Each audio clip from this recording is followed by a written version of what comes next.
For this video, I'll be showing you how I use the Apliquick tools to make preparing the little pieces for applique much easier. So we're working with pieces 1 through 10 this time, and so I have the sheet that's got 1, 3, 4, and 5 on it. And what I do is, because I'm going to use these later, what I do is I like to print them out on a piece of what's called applique paper. And I happen to be using the Applique Paper by Hugs and Kisses. I know Apliquick has one, and there are some others. What it is a fusible sheet of paper. And so it's a stabilizer fusible. And it's water soluble, as it says there. So once I'm done with the work, it can be washed out if I like. It also softens up over time, and it's not really stiff. So it's very nice for that.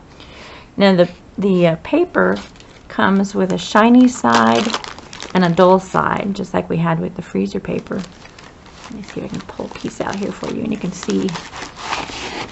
So there's one side, this is the shiny side, see it's shining there, and the other side is the dull side. Now one of the things I like about these is they are the same size as a regular piece of paper, so I can run them through my printer. I don't have to trace all the designs. On my particular printer, I found I have to lay the paper into the paper tray so the dull side is facing up, and most printers will do this. It brings the paper up and around to print on. So then I want the patterns printed on the shiny side of the fabric, and I'll show you how I've done that here. So I have here my printout that I did, and you can see that this is the shiny side of the fabric. So that's going to be important. When I didn't have to reverse these, I kept it the same, and they're on the shiny side of the fabric. So next thing I'm going to do is cut out the pieces that I need. In this case, 1, 3, 4, and 5. And I've also done my sheet that has the barn pieces on it, so I'll be cutting those out also.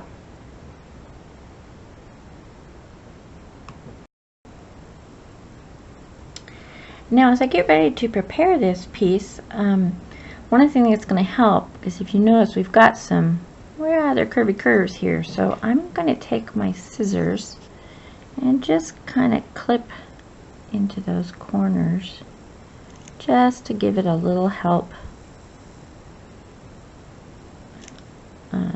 laying smoothly. And I go right up to the edge of the template. Okay, I have put just a plain piece of paper down on my work surface because this is where it's going to get a little bit messy.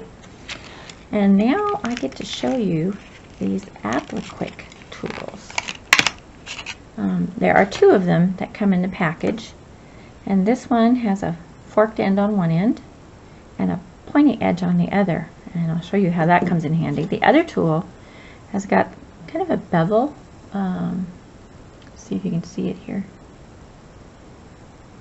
kind of a bevel edge there, see how that goes, and then a pointy edge on the other side that's even pointier than, yeah, they're about the same. Okay, so what I'm going to do is, with this forked edge, I'm going to put it down on my piece, and when I want to work with it, I'm going to be using this beveled edge when I do my folding. But one of the neat things is, when I lift up like this, I can turn my piece whatever way I need it to turn. And when I put it back down, see how it holds it securely in place. So those 2 points hold it securely, and then when I need to turn it, which comes in really handy when you're working with a circle or something like that, you can just spin it all around as you work, and it makes it so much easier. It took a little bit of playing around with the tools to get comfortable with how they worked, but once I did, oh my, I just have to say I love them. So now this time, instead of putting a crease in and folding, we're actually going to use a glue stick, a water-soluble glue stick. Any will work fine. I tend to like, again, these Soline glue sticks. One of the nice things about them is they're refillable, so you can just, when one runs out, you pop in another cartridge and away you go. And the glue goes on this blue color, and then it dries clear. And so I'm going to start just by putting some glue, a light amount of glue, just on the edge. And I'm not going to put it all the way because I don't want the glue to dry before I get there. So I'm going to start with my tools here, and I'm just going to use this tool to flip over the fabric. And you can kind of play and manipulate it as you go to get it nice and smooth. And I have my own probably technique for doing it that's a little bit different than what the gal who designed these, can't think of her name at the moment, but the gal who designed these shows how she uses them, and boy, they're just really, I shared that video on my website, and it's just really kind of nice to see her work with it. So there we have our edges folding. It looks like I might have a little bit of a dimple there, so then I can turn it around this way with this stick and just kind of manipulate that so that it lays nice and smooth with the pointy edge. And keep going. Now I'm going to put a little glue on the rest of this here. Kind of blobbed there. Paper's handy. Just put a light amount of glue. It doesn't take very much. And I'm going to push these into their places. And I can see already I've got a little bit of a point here on this one, so I'm going to once again manipulate with the pointy edge till I get that smoothed out the way I want it.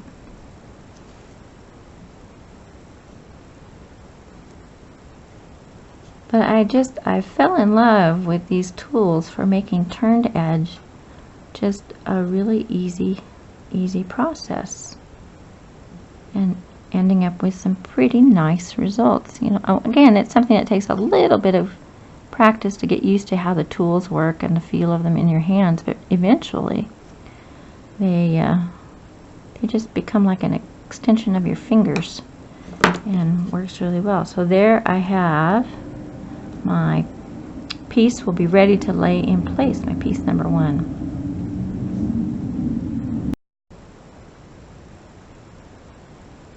Now before I proceed to the next piece, I just have to show you this fabric I found from Northcott that I'm using for my barn, and I fell in love with their Essence line of fabric. It's got such a depth to it, and really the video sort of captures all the different levels of the reds and pinks and things in this one, but just a gorgeous fabric that I fell in love with. So I think I'll be using more of that in the coming years. So now I've got my little red barn here, and I trimmed this little inner curve. So one of the things I don't have to worry about too much here is I don't need to fold this over because it's going to be covered up, and it's the same here, but I'm going to go ahead and fold that. It just makes that a nice smooth edge to work with. So I've got my tools and my glue stick. I'll put the glue around the silo part here. I just love finding red barns when I'm out traveling the countryside. There's just one of my favorite things. There's an area in Oregon where there actually are a lot of barn quilts, not just on barns, but the whole town of Tillamook has kind of taken on that barn quilt trail idea, and you can find them throughout the whole town. It's a little farming community where they make cheese and among other things, but they're known for their cheeses. In fact, my grandfather started out working there when he first moved to Oregon many years ago, like before the Depression.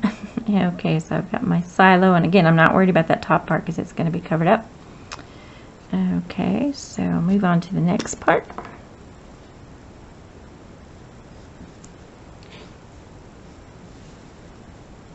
Now I know, you could do this. The Apliquick tools I know are expensive. I was really reluctant to invest in them for quite a while, but I'm glad I did. I was trying to use like chopsticks, which works, but honestly, the shape of these and this little fork piece in particular just is a nice feature for making this work. And again, the bottom of the barn is going to be covered up by another piece of applique, so I don't have to worry about it.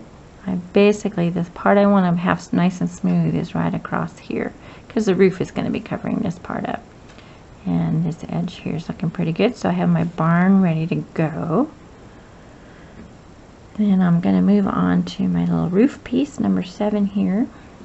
And the roof and both roof pieces for the silo and the barn, you need to do the whole thing. There's nothing going to be covered up, so we'll be doing around the whole pieces on these.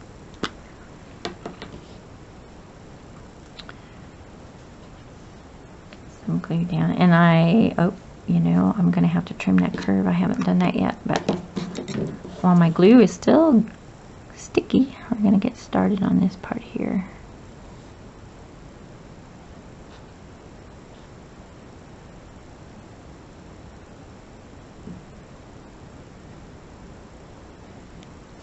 I feel like I just don't have that quite down as smooth as I want. Again, it's amazing how just this little pointy part can help you pull things down the way they need to be. So, take a look at it here before I move on. It's looking pretty smooth, is it? Yeah. Okay, let me do a couple clips here on this curve before I proceed.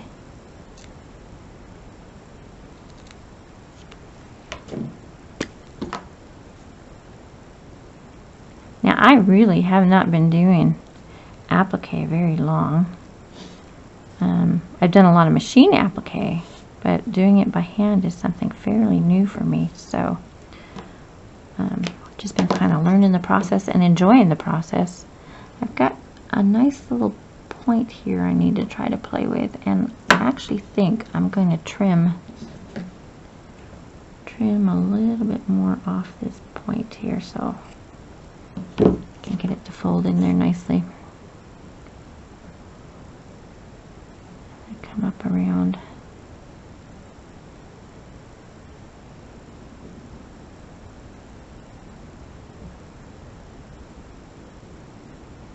So I get this to grab a hold of that glue and stay put.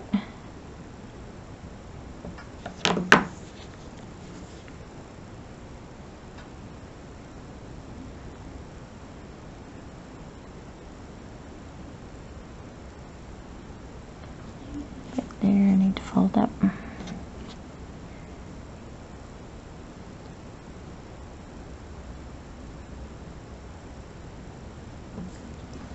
Okay, and then right along the bottom I'm going to add some more glue because I think I got dried up on me.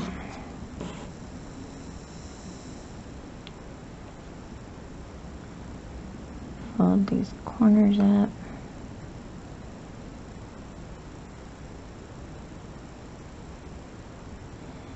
Need to tuck a little bit there. Let's see if I can get it nice and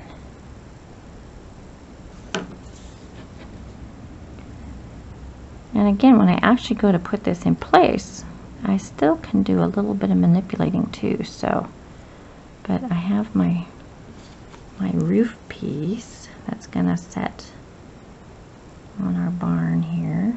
I think what I'll probably do, and what I've done in the past, is I have this little point part sticking over, and I will just tuck it under so it's tucked away when I actually attach it, because what I've found I like to do is I actually attach my roof pieces before I put my barn onto play. And so I'm trying to show you here with maybe this little tool will help me.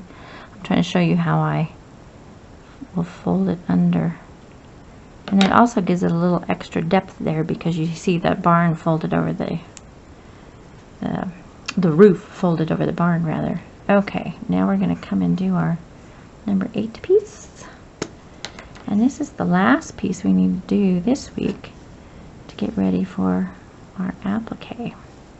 I just like to prepare all my pieces at the same time that I'm going to work with. Just get that part out of the way. It is my least favorite part, is the prep part. I much prefer actually sitting down and sewing, but taking the time to do this, you end up with some just lovely results. And with these small pieces, while you can do machine applique, I don't find that it looks as nice, the finished product.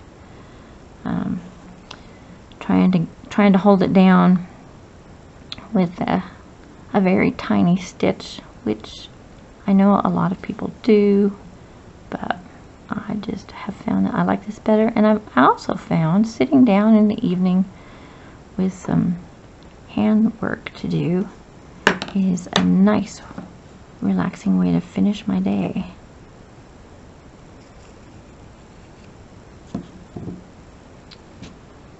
Glue along the bottom here.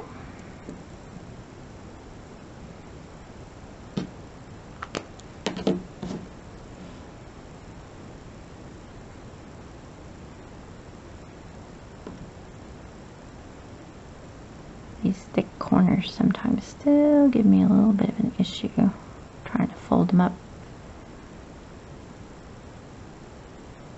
I'm going to use my fork to help me out here. Looks like I need to smooth this part out a little bit. It's not quite laying flat like I want it to be. And again, look at what that point does for me in getting it nice and straight across there. And these little parts that I've flipped over, as I stitch them down, that is another thing I can, you know, fine tune those little areas so they're all hidden away nicely. Looks like I got a couple bumps I want to take care of here. One of them right there. Smooth that out some, and the other one was over here.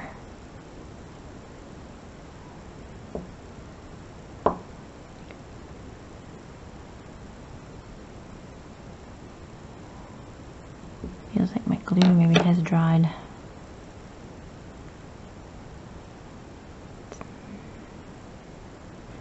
Well, again, you know, that's the nice thing about this glue process. Just stick a little more in there and try it again.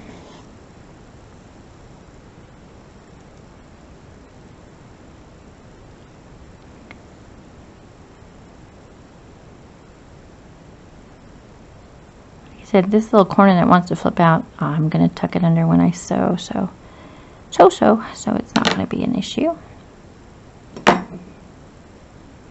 See how we're doing now. We've got a smooth look to our little silo roof that is then going to go on top here. That's looking good. Okay, so now I'm going to get ready to sew all my pieces onto my background fabric.